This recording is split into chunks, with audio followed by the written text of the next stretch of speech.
রাজ্যে বর্তমানে সবচেয়ে বড় সমস্যা ড্রাগস। তার থেকে বাঁচতে হলে খেলা ছাড়া কোনো উপায় নেই।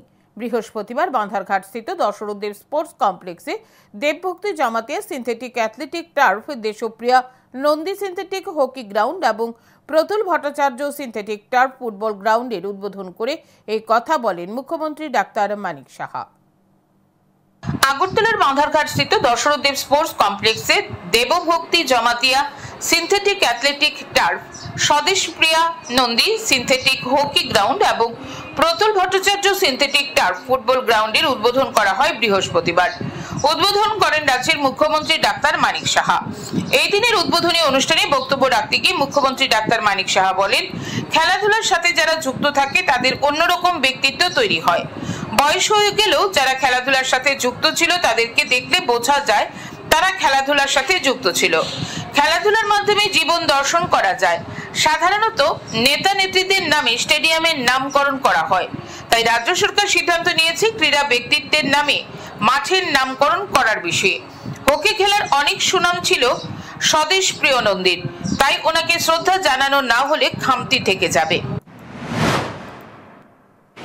যদি খেলাধুলার সাথে যারা যুক্ত থাকে এবং দেখা গেছে ওইসব ব্যক্তি আগামী দিনে যে কোনো ডিসিপ্লিনই যাক, একটা ব্যতিক্রমী একটা পার্সোনালিটি অন্য ধরনের হয় সাধারণ মানুষ থেকে, সেটা বলার অপেক্ষা রাখে না।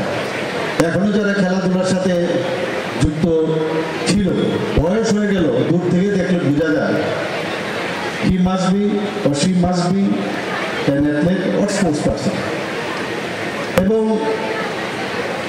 জীবনকে জানার, জীবন দর্শন যাকে বলে, খেলাধুলার মধ্যে কিন্তু সেটাকে পাওয়া যায়। আমরা হকি গ্রাউন্ডে এত নাম করেছেন আমাদের স্বদেশবাবু, স্বদেশপ্রিয় নামই স্বদেশ প্রিয়, তো ওনাকে যদি আমরা শ্রদ্ধা না জানাই তাহলে আমার মনে হয় যে এটা একটা খামতি থেকে যাবে আমাদের কাছে। খেলাধুলার উন্নয়নে রাজ্য সরকার কাজ করছে। রাজধানীর ভোলাগিরিতে নতুন করে একটি স্পোর্টস কমপ্লেক্স তৈরি করা হচ্ছে। স্পোর্টসকে সামনের দিকে এগিয়ে নিয়ে যেতে হবে। নেশামুক্তি কেন্দ্র করা হচ্ছে প্রতিটি জেলায়। রাজ্যে বর্তমানে সবচেয়ে বড় সমস্যা ড্রাগসের নেশায় আসক্ত হওয়া। তার থেকে বাঁচতে হলে খেলা ছাড়া কোনো উপায় নেই বলে দাবি করেন মুখ্যমন্ত্রী ডাক্তার মানিক সাহা। তিনি আরো বলেন, স্বাস্থ্য ও খেলাধুলোকে অগ্রাধিকার দিয়ে কাজ করা হচ্ছে। আমরা ডিএডিকশন সেন্টার আমরা করছি প্রতিটা ডিস্ট্রিক্টে, কিন্তু আমাদের এখানে এখন সবচেয়ে বড় যে সমস্যা সেটা হচ্ছে এডিকশন, ড্রাগ এডিকশন। তাদের থেকে যদি বাঁচতে হয় খেলা ছাড়াও পারে।